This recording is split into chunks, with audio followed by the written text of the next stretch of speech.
ಮನೆ ಪ್ರಿಯಾಂಕ ಅವರೇ, ಆದರೆ ಸಚಿವಾಲಯ ಮಾಡ್ತೀನಿ ಅಂತ ಹೇಳಿದ್ರು, ಇವತ್ತಿನವರೆಗೂ ಸಚಿವಾಲಯ ಸ್ಥಾಪನೆ ಆಗಿಲ್ಲ. ಸಚಿವಾಲಯ ಸ್ಥಾಪನೆ ಆಗಬೇಕಾಗಿತ್ತು, ಇವತ್ತು ಕೂಡ ಆಗಿಲ್ಲ. ಆದರೆ ಇವತ್ತು ಬೀದರ್ಲಿಂದ ನಮಗೆ ಬೆಂಗಳೂರಿಗೆ ಹೋಗೋದಕ್ಕೆ ಒಂದು 4 ಲೈನ್ ಹೈವೇ ಇಲ್ಲ, ಅದನ್ನ ನಾವು ವಿನಂತಿ ಮಾಡಿಕೊಂಡಿದ್ದೀವಿ. ಆದರೆ ಮಾನ್ಯ ಮುಖ್ಯಮಂತ್ರಿಗಳು ಬಜೆಟ್ನಲ್ಲಿ ಕಾರಿಡಾರ್ ರೋಡ್ ಅನ್ನು ಮಾಡ್ತೀವಿ ಅಂತ ಹೇಳಿದ್ರು. ಆ ಕಾರಿಡಾರ್ ಅನ್ನ ಯಾರು ಮಾಡೋರು, ಯಾರು ದುಡ್ಡು ಹಾಕೋರು, ಜವಾಬ್ದಾರಿ PWD ಮಾಡೋರು, KRDC ಮಾಡೋರು, ಅಥವಾ ಬೇರೆ ವಿಶೇಷ ಅನುದಾನ ಕೊಟ್ಟು ಮಾಡೋರು, ನ್ಯಾಷನಲ್ ಹೈವೇ ಮಾಡೋರು ಗೊತ್ತಿಲ್ಲ. ಇವತ್ತು ನಾನು ಮತ್ತೆ ಬೇಡ್ತೀನಿ, ಬೀದರ್ಲಿಂದ ಕಲಬುರಗಿ, ಕಲಬುರಗಿಯಿಂದ ಯಾದಗಿರಿ, ಯಾದಗಿರಿಯಿಂದ ರಾಯಚೂರು, ರಾಯಚೂರಿನಿಂದ ಬಳ್ಳಾರಿ, ಬಳ್ಳಾರಿಯಿಂದ ಬೆಂಗಳೂರಿಗೆ ಹೋಗಬೇಕಾಗಿದೆ. ನಮಗೆ 4 ಲೈನ್ ಹೆದ್ದಾರಿಯನ್ನ ಮಾಡಿ ಕೊಡಬೇಕಾಗ್ತದೆ. ಅಂತ ಕೆಲಸವನ್ನ ಮಾಡದೆ ಹೋಗಿದ್ರೆ, ಯಾಕಂದ್ರೆ ಒಂದು ಗಾದೆ ಮಾತಿದೆ ಮಾನ್ಯ ಅಧ್ಯಕ್ಷ, government will build the roads will build the nation ಅಂತ. ಇವತ್ತು ಸರ್ಕಾರಗಳು ರಸ್ತೆ ಮಾಡಬೇಕಾಗ್ತದೆ, ರಸ್ತೆಗಳು ರಾಷ್ಟ್ರವನ್ನು ಕಟ್ಟುವಂತ ಕೆಲಸ ಮಾಡ್ತವೆ. ಆ ರಸ್ತೆ ಸಂಪರ್ಕ ಇಲ್ಲದೆ ಹೋಗಿದ್ರೆ ಯಾವುದೋ ಅಭಿವೃದ್ಧಿ ಕೆಲಸ ಮಾಡಕ್ ಸಾಧ್ಯ ಇಲ್ಲ. ಇವತ್ತು ಹಳ್ಳಿಯಲ್ಲಿ ಕೂಡ ನಮ್ಮ ರೈತರು ತಮ್ಮ ಹೊಲಕ್ಕೆಲ್ಲ ದಾರಿ ಬಿಡ್ತಾ ಇದ್ದಾರೆ. ಯಾಕಂದ್ರೆ ಒಕ್ಕಲ್ತನ ಮಾಡುವ ಪದ್ಧತಿಯಲ್ಲಿ ಬದಲಾವಣೆ ಆಗಿದೆ.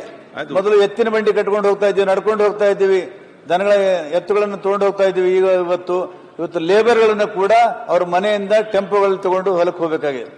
ಇವತ್ತು ಟ್ರ್ಯಾಕ್ಟರ್ಲಿಂದ ಉಳುಮೆ ಮಾಡಬೇಕಾಗಿದೆ, ಹಾರ್ವೆಸ್ಟಿಂಗ್ ಮಷೀನ್ಲಿಂದ ಮಾಡಬೇಕಾಗಿದೆ, ಇವತ್ತು ಟ್ರಾನ್ಸ್ಪೋರ್ಟೇಷನ್ ರಸ್ತೆಯಿಂದ ಮಾಡಬೇಕಾಗಿದೆ. ಆದ ಕಾರಣಕ್ಕಾಗಿ ಇವತ್ತು ನಮ್ಮ ಭಾಗದಲ್ಲಿ ಇವತ್ತು ನಮ್ಮ ಹೊಲ ನಮ್ಮ ರಸ್ತೆಗೆ ಬಹಳ ಬೇಡಿಕೆ ಇದೆ. ಅದಕ್ಕೆ ನಾನು ಮಾನ್ಯ ಅಧ್ಯಕ್ಷರೇ ದುರ್ದೈವ ಹೇಳ್ಬಿಡ್ತೀನಿ, ನನ್ನ ಶಾಸಕರ ಅನುದಾನದಲ್ಲಿ ಕನ್ವರ್ಜೆನ್ಸ್ ಫಂಡ್ ಅನ್ನು ನಾನು ಕೊಟ್ಟು ನಾನು NRGS ಅಲ್ಲಿ ಮತ್ತು ಶಾಸಕರ ಅನುದಾನದಲ್ಲಿ ನಾನು ರಸ್ತೆ ಮಾಡ್ಕೋತೀನಿ ಅಂದ್ರೆ ಸರ್ಕಾರದವರು ಅನುಮತಿ ಕೊಡಲಿಲ್ಲ. NRGS ಅದಕ್ಕೆ ಮಿತಿ ಇಲ್ಲ, ಬಹಳ ದೊಡ್ಡ ಪ್ರಮಾಣದಲ್ಲಿ ದುಡ್ಡು ಖರ್ಚು ಮಾಡಕ್ಕೆ ಅಧ್ಯಕ್ಷರೇ ಈ ವಿಷಯ ಬಹಳ ಸೀರಿಯಸ್ ಆದ ಅಧ್ಯಕ್ಷರೇ. BR ಪಾಟೀಲ್ ಹೇಳ್ತಾ ವಿಷಯ ಅಲ್ಲ, ಬಹಳ ಸೀರಿಯಸ್ ಆದ. ನಾನು ನೋಡ್ತಾ ಇರೋದು ಡಾಕ್ಟರ್ ಇದ್ದಾರೆ, ಕೂತ್ಕೊಳ್ಳಿ. ನಮ್ಮ ಆಯ್ತು ಕೂತ್ಕೊಳ್ಳಿ, ನಾನು ನೋಡ್ತೇನೆ. ಅದು ಸಬ್ಜೆಕ್ಟ್ ಬೇರೆ, ಪಾಲಿಸಿ ಮ್ಯಾಟರ್. ನೀವು ಉತ್ತರ ಕರ್ನಾಟಕ ಚರ್ಚೆ ಇಟ್ಕೊಂಡು ನಿಮ್ಮ ಪಾಲಿಸಿ ವಿಚಾರ ಇಲ್ಲಿ ಚರ್ಚೆ ಮಾಡಿದ್ರೆ ಆಗ್ತದೆ. ಸರ್ ಮಾನ್ಯ ಅಧ್ಯಕ್ಷರೇ, ಅವರು ಖುಷಿ ಪಟ್ಟು ಹೇಳ್ತಾ ಇದ್ದಾರೆ. ನನ್ನ ಟೆನ್ಷನ್ ಅವ್ರ ಅರ್ಥ ಮಾಡಿಕೊಳ್ಬೇಕು. ನೀವು ಖುಷಿಯಲ್ಲಿದ್ದೀನಿ, ನಾನು ಇಲ್ಲಿ ಏನಿದ್ದೇನೆ, ನನಗೆ ಹೆಜ್ಜೆ ಮುಗಿಸ್ಬೇಕಲ್ಲ, ನನಗೆ ಹೆಜ್ಜೆನ ಮುಗಿಸ್ಬೇಕು. ಸಂಜೆ ಖುಷಿ ಪಡ, ಇದೆಲ್ಲ ಪಾಲಿಸಿ ಮ್ಯಾಟರ್. ಮತ್ತೆ ಮಾತಾಡಿ ಮಿನಿಸ್ಟರ್ಗೆ, ಅದು ಕಾನೂನು ಚೇಂಜ್ ಮಾಡ್ಬೇಕು. ಅದಕ್ಕೆ ಈಗ ಸಮಸ್ಯೆ ಬದಲು ಚರ್ಚೆ ಮಾಡುವ, ಬೇರೆ ಏನಾದ್ರು. ಸೊ ದಯವಿಟ್ಟು ತಾವು ಚೆನ್ನಾಗಿ ಮಾತಾಡಿದ್ರಿ ಅರ್ಧ ಗಂಟೆ.